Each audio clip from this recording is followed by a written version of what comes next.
Hello, मैं सचिन सविता।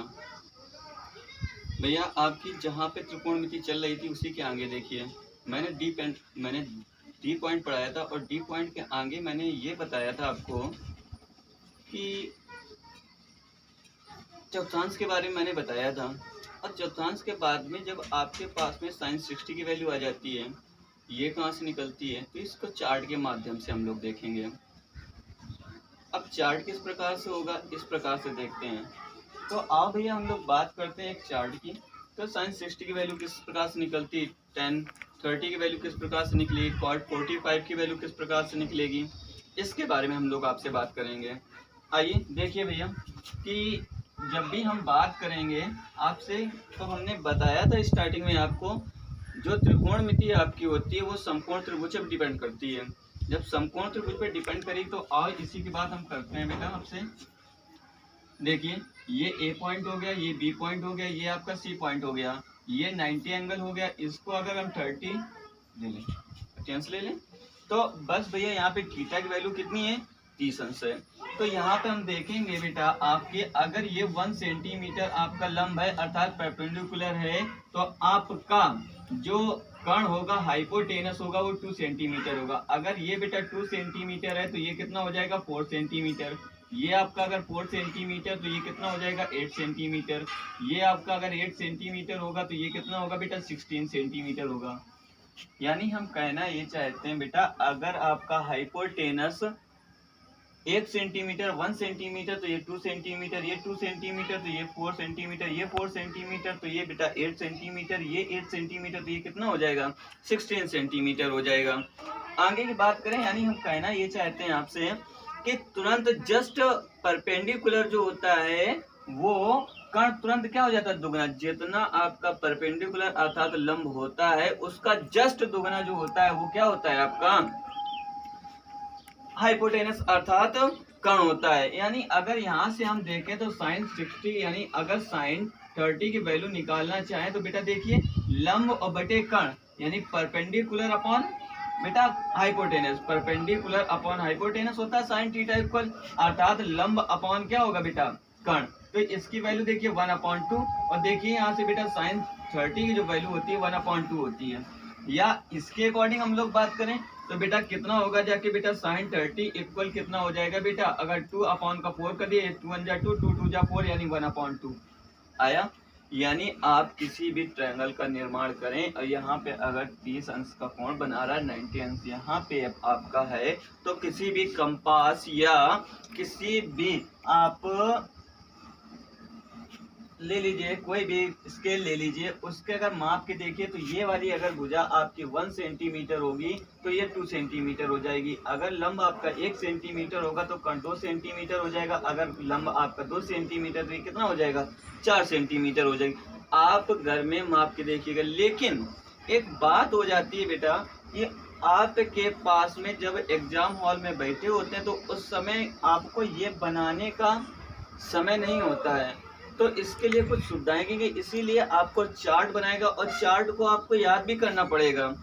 याद करेंगे तो याद करने का भी तरीका होगा, क्योंकि एग्जाम हॉल में बेटा tan 60 की वैल्यू नहीं याद रहती है बच्चे को, cos 30 की वैल्यू नहीं याद रहती है, sec 60 की वैल्यू कितनी होती है, cosec 30 की वैल्यू कितनी होती है, ये माइंड में नहीं आता है। आइए हम लोग बात करते हैं किस प्रकार से हम लोग इसको पढ़ेंगे। देखो बेटा इसको हम रेस करते हैं, तो आगे देखिए आप किस प्रकार से आप पढ़ेंगे। तो हमको पता है कि त्रिकोणमिति अनुपात जो रेशियो होते हैं वो 6 होते हैं। कौन कौन से होते हैं ये आपको पता है। तो बेटा sin theta, cos theta, tan theta, cot theta, cosec sec theta, cosec theta. आओ बेटा इसकी बात हम करते हैं। देखो ये बेटा आपका 0 अंश, ये आपका बेटा 30, ये आपका 45, ये आपका बेटा 60, ये आपका 90।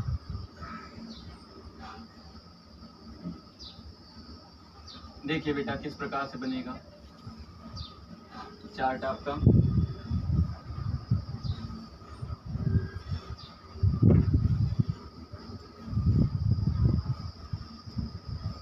देखो बेटा,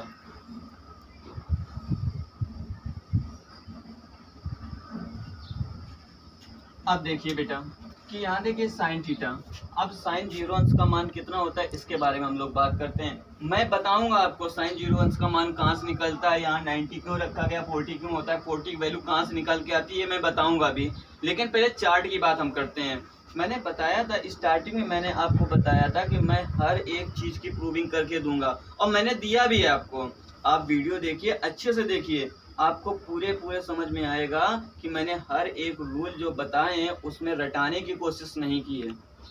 और जब रटाने को आपके हमने कोशिश नहीं की तो सिंपल सी बात है, आप रटने की कोशिश ना कीजिए, क्योंकि इसका एक कारण बनता है कि जितना आप रटेंगे, जितना रटेंगे उतने मार्क्स कम आएंगे, और जितना ज्यादा समझेंगे उतने ही मार्क्स अच्छे आएंगे।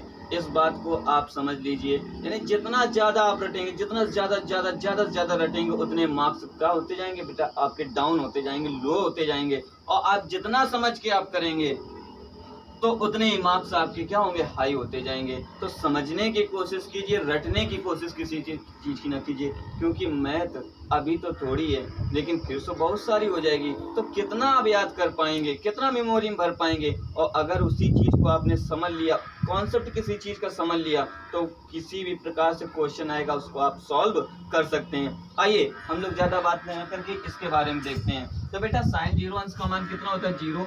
इसका होता है 1/2, इसका 1/√2, इसका √3/2, इसका बेटा कितना होता है आपका 1 होता है। इस प्रकार से लिख लीजिए।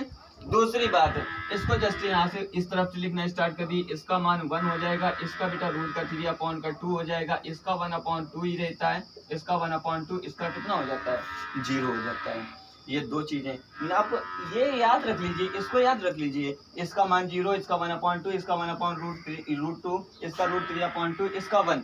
और इस तरफ से स्टार्ट कर दीजिए। cos 0 का मान कितना होगा बेटा 1 होगा, cos 30 की वैल्यू √3/2, और cos 45 की जो वैल्यू होगी 1/√2, cos 60 की जो वैल्यू 1/2, cos 90 की वैल्यू कितनी होती है 0 होती है। अर्थात ये साइन की जो वैल्यू है जाती यानी बढ़ती जाती है, और cos की जो वैल्यू है वो घटती जाती है। अभी तो हाई स्कूल है, आपसे इतना ही पूछेगा, लेकिन जब आप बड़े एग्जाम की तैयारी करेंगे तो उस समय आपसे पूछेगा कॉस की वैल्यू कहाँ से किसमें किस प्रकार से जाती है, बड़ी होती छोटी होती, उसमें ऑप्शन रखेगा। मैं 1-2 क्वेश्चन बताऊंगा इसमें आपको। देखिए बेटा, अब tan की वैल्यू निकालनी है, तो सर tan थीटा की वैल्यू क्या होगी जाके tan 0 की। तो tan थीटा को हमने बताया था स्टार्टिंग में आपको, क्या होता है जाके साइन अपॉन क्या होता है कॉस होता है। Sine theta upon cos theta equal क्या होता है tan थीटा। तो sine theta upon cos theta अर्थात 0 अपॉन कितना होगा 1 से बाद किसी में देंगे जाकर तो बेटा कितना आएगा आपका आंसर 0 आएगा। यहाँ पे 0 रख दीजिए, आया। साइन 0 का मान कितना हो गया, सॉरी tan 0 का मान कितना हो गया 0 हो गया। अब इसी प्रकार से इसको रख दीजिए, देखो sine theta upon cos theta, sine theta upon cos theta 1/2 upon √3 upon कितना 2 से 2 कैंसिल 1 अपॉन कितना आया √3 आया बेटा। यहाँ से देखिए जाके तो बेटा tan 30 अंश का मान कितना हो गया 1 अपॉन का √3। इसको देखिए बेटा, तो देखिए 1 अपॉन का √2 और 1 अपॉन का √2, √2 कैंसिल 1 अपॉन 1 बचा, इससे कैंसिल ये कितना आया 1। तो इसका मान कितना हो जाएगा 1 हो जाएगा। इसको भी बेटा सॉल्व करके देखिए, √3 अपॉन का 2 अपॉन ये कितना होगा 1/2, 2 से 2 कैंसिल ये कितना आया बेटा √3।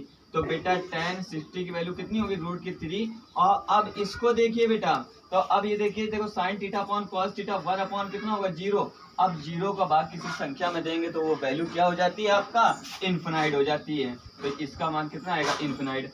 अब अगर आप चाहें तो कॉस थीटा की वैल्यू मैंने बताई है, कॉस थीटा की वैल्यू मैंने क्या बताई है बेटा कि कॉस थीटा की मैंने वैल्यू बताई है बेटा, कॉस थीटा अपॉन क्या होता है साइन थीटा होता है।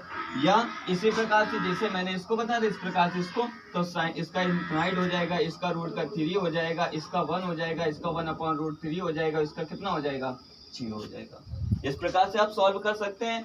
आगे देखिए बेटा किस प्रकार से होगा कि इस प्रकार से इसको देखिए, तो मैंने सेक थीटा जो होता है जस्ट कॉस थीटा क्या होता है उल्टा होता है। अब उल्टा होता है जाके तो यहाँ पे देखिए बेटा कितना हो जाएगा ये 1, और 1 का उल्टा करेंगे इसके नीचे 1 तो 1 ही आएगा आपका। तो इसका मान कितना हो जाएगा 1 हो जाएगा। इसका बेटा आप उल्टा करेंगे तो रूट का बेटा 2 अपॉन √3, इसका उल्टा करेंगे बेटा √2, इसका उल्टा करेंगे बेटा 2, इसका उल्टा करेंगे बेटा कितना होगा अपरिभाषित। इसको देखिए बेटा कितना होगा बेटा अपरिभाषित, इसका मान होगा भाषित। इसका मान कितना होगा 2, इसका रूट का 2, इसका 2 अपॉन का रूट का 3 और इसका वैल्यू कितनी हो जाएगी बेटा आपकी 1 हो जाएगी। अच्छा, इस प्रकार से देखिए चार्ट कितनी आसानी से बन गया। कुछ भी नहीं करना है भैया, आप अकेले वीडियो को 2 बार 3 बार देखिए, जबरदस्ती उसको देखिए और देखने के बाद में आप बताइएगा कि आप चार्ट बना लेते हैं या नहीं बना लेते हैं। और बेटा आप एक बार चार्ट बनाना स्टार्ट कर दीजिए, सिंपल सी बात है, जाके आपको कोई प्रॉब्लम नहीं हो, क्योंकि एग्जाम हॉल में बेटा 1060 की वैल्यू बच्चे को नहीं याद रही थी, क्या होगी, है ना, सिर्फ 30 अंश का मान नहीं याद रहता है बेटा, और सिर्फ 60 अंश का मान माइंड में नहीं आता, कितना होता है ये समझ लीजिए। आगे हमने बताया था बेटा ये निकलता कहाँ से है, क्यों आता है, जिस प्रकार से मैंने बताया था साइन थीटा कॉस थीटा में कैसे कन्वर्ट होता है, कॉस थीटा टेन थीटा में किस प्रकार से कन्वर्ट होता है, ये मैंने आपको बताया। इसी प्रकार से मैं ये भी बताऊंगा जाके बेटा, मैं ये भी बताऊंगा आपको कि ये बेटा आपकी वैल्यू कहाँ से निकलती है। आओ इसको रेस्ट करते हैं भैया हम आपके। देखो बेटा क्या होगा, आपने समबाहु त्रिभुज के बारे में पढ़ा होगा। अच्छा, समबाहु त्रिभुज देखिए बेटा क्या लिखा, समबाहु त्रिभुज, और समबाहु त्रिभुज की प्रत्येक भुजा जो होती है क्या होती है बेटा आपकी इक्वल होती है, अर्थात ये ए होगी, ये भी ए होगी, ये भी कितनी होगी बेटा आपकी ए। अच्छा, जब ए हो गई जाके, और प्रत्येक एंगल जो होता है वो 60 का होता है, प्रत्येक एंगल जो होता है बेटा वो कितने का होता है 60 का होता है। समबाहु त्रिभुज का प्रत्येक कोण 60 अंश का होता है और प्रत्येक भुजा क्या होती है बेटा इक्वल होती है, यानी बराबर होती है समबाहु त्रिभुज में। अब जब समबाहु त्रिभुज पूरी बराबर होंगी जाके आगे बेटा देखते हैं हम इसमें एक मिनट फिर देखते हैं ये एल्टीट्यूड। अब ये देखो बेटा, अब ये 60 था तो ये कितना हो गया 30 और ये कितना हो गया 30 मीटर। आप पार्ट में डिवाइड कर देगी और जैसे डिवाइड करेगी तो बेटा देखो जाके, अगर ये बेटा आपकी पूरी BC जो थी भुजा वो कितनी हो गई जाके बेटा A थी। अब यहाँ पे अगर हम D पॉइंट ले लें तो ये बेटा देखो BD जो होगी बेटा A/2 और ये DC जो होगी कितनी होगी ये बेटा आपकी A/2 होगी। हाफ हाफ में डिवाइड हो जाएगी।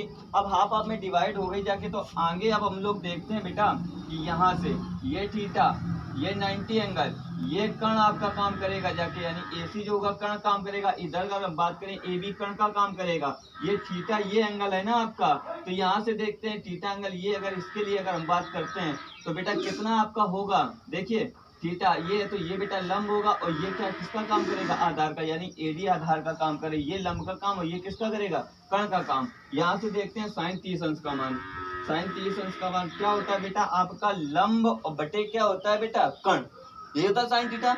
अब लंब बटे कर्ण होगा, लंब बटे कर्ण, तो साइन थीटा इक्वल लंब बटे कर्ण, तो साइन 30 इक्वल, तो थीटा का मान कितना है आपके पास में 30, और लंब है ना बेटा, लंब क्या है आपके पास में A/2, तो A/2 अपॉन बेटा कर्ण, कर्ण कितना है A है, अपॉन कितना हुआ इसका मल्टीप्लाई इसके साथ में, इसका मल्टीप्लाई इसके साथ में, बेटा A मल्टीप्लाई 1 और A मल्टीप्लाई 2, A से A कैंसिल, ये बच्चा कितना बेटा 1/2। और यही मैंने बताया चार्ट के माध्यम से कि नहीं बताया आपको, साइन 30 की वैल्यू होती है 1 कितनी होती है, कॉस 30 की वैल्यू आ सकती है। और बेटा आपकी किसकी आ सकती है, किसी की भी निकालें आप सबकी आ सकती है। आगे देखिए बेटा, अगर हम आपसे बात करें, ये अगर इसकी हाइट की बात करें तो बेटा कितना होगा, √3/2 इंटू कितना होता है समबाहु त्रिभुज की। जब हाइट की बात करते हैं इसका मैं मेंसुरेशन में मैंने बताया है। अब मेंसुरेशन जब किसी ने पढ़ाया होगा, आपके सर जी ने पढ़ाया होगा, उन्होंने बताया होगा कि हाइट बराबर इक्वल फार्मूला क्या होता है, तो उन्होंने लिखाया होगा √3/A लिखाया होगा।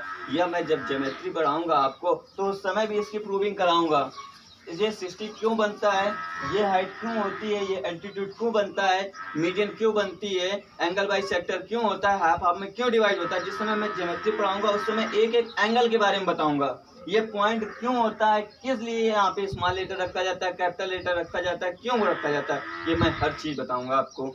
देखिए बेटा आगे अगर यहीं पे बेटा हम साइन 60 की वैल्यू आपको निकाल के दिखाएं, साइन 60, अब साइन 60 की वैल्यू हमें पता है चार्ट के माध्यम से √3/2 होती है, लेकिन यहाँ से सर कैसे निकलेगी, आइए हम इसकी बात करते हैं।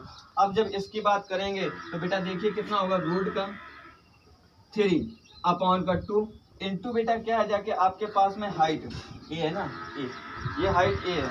अब जब हाइट ए आपकी हो गई तो आगे हम लोग देखते हैं बेटा कितना होगा। बेटा इसको देखो बेटा, √3/2 अपॉन कितना होगा ए, क्योंकि लंब और बटे क्या हो जाएगा कर्ण। तो इधर से देखते हैं बेटा, तो इसके नीचे एक, इसका मल्टीप्लाई इसके साथ में, इसका मल्टीप्लाई इसके साथ में, रूट का 3a अपॉन का कितना होगा 2 मल्टीप्लाई a से ये कैंसिल और ये वैल्यू रूट की 3 अपॉन कितनी बची आपकी 2। देखिए निकल के आई कि वैल्यू नहीं आई। साइन 60 इक्वल कितना हो गया रूट का 3 अपॉन का 2। आप यहाँ से निकाल सकते हैं, हर चीज निकाल सकते हैं। अब जब इधर से ये वैल्यू निकालते चले जाएंगे तो आपके पास में 45 अंश बचता है। 45 को किस प्रकार से सर निकालेंगे आप, उसकी बात हम करते हैं।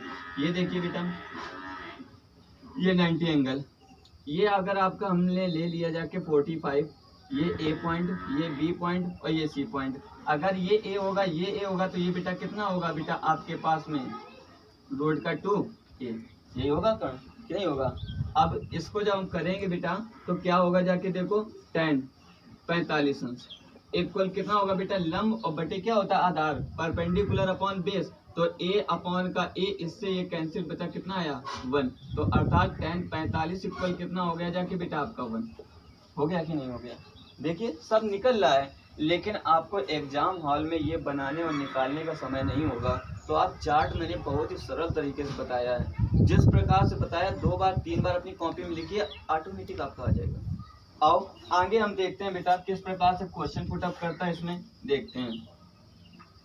आगे इसी से क्वेश्चन भी बना देता है, और क्वेश्चन देखिए बेटा, देखो किस प्रकार से बनाएंगे। देखो अगर मैं बात करूं इसमें रूट का 2 cos 5x इक्वल टू बेटा कितना हो जाएगा आपके पास में cot 45 दे दिया जाए। अब देखो इसको जब हम सॉल्व करेंगे बेटा तो किस प्रकार से सॉल्व करेंगे, और देखते हैं हम लोग। cot 45 ये लिखा है बेटा आपका, अब cot 45 ये लिखा है, आओ आगे देखते हैं। तो बेटा कितना होगा रूट का 2 cos 5x और प्लस का 5। आगे बेटा देखते हैं cot 45 का मान कितना होता है 1 होता है। आगे देखिए बेटा, ये मल्टीप्लाई में इस तरफ जाएगा डिवाइड में, तो बेटा cos 5x और प्लस का 5 इक्वल टू कितना होगा 1 अपॉन का रूट का 2 हो जाएगा। अब ये cos 1 अपॉन रूट 2 वैल्यू जो होती है बेटा कितने की होती है, cos 45 अंश का मान होता है। तो यहाँ देखिए बेटा 5x और प्लस का 5 अंश इक्वल टू कितना होगा 45। यहाँ से देखिए बेटा 5x इक्वल 45 और माइनस कितना हो जाएगा बेटा 5, तो 5x इक्वल कितना होगा बेटा 40। तो x इक्वल कितना होगा 40 अपॉन कितना होगा 5, 5 8 जा कितना होता है 40, x इक्वल कितना आ जाएगा 8 आ जाएगा। देखिए क्वेश्चन सॉल्व हुआ कि नहीं हुआ। इस प्रकार से क्वेश्चन आपको पुट अप करेगा और आप इसको सॉल्व करेंगे, और देखिए कितने इजी मेथड से सॉल्व हो रहा है। अगर ये इस प्रकार से आप नहीं कर रहे हैं तो प्रॉब्लम हो जाएगी आपको। इसी प्रकार से एक धीरे धीरे चलते रहिए। मैं अच्छे क्वेश्चनों के ऊपर बढ़ रहा हूँ, अब मैं आपको पढ़ाऊंगा। आगे क्वेश्चन देखिए बेटा किस प्रकार से इसी में बेटा रखता है, और देखते हैं हम लोग। देखिए बेटा अगले क्वेश्चन की हम बात करें बेटा, देखो tan थीटा और cos 60 अंश इक्वल टू बेटा आपसे बोल दिया जाए रूट का 3 अपॉन का 2। इसको सर सॉल्व करके बताइए। तो देखिए बेटा इसको सॉल्व करके बताएं आप बेटा। तो ये देखिए tan थीटा और cos 60 की वैल्यू कितनी होती है बेटा 1 अपॉन का 2 इक्वल टू बेटा रूट का 3 अपॉन का 2। इससे ये कैंसिल हुआ, तो बेटा कितना आया आपका tan थीटा इक्वल रूट का 3। तो थीटा इक्वल कितना हो जाएगा बेटा 60।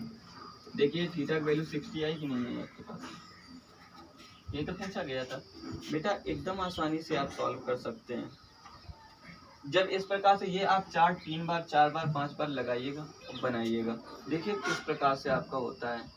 आगे हम बात करेंगे आपसे।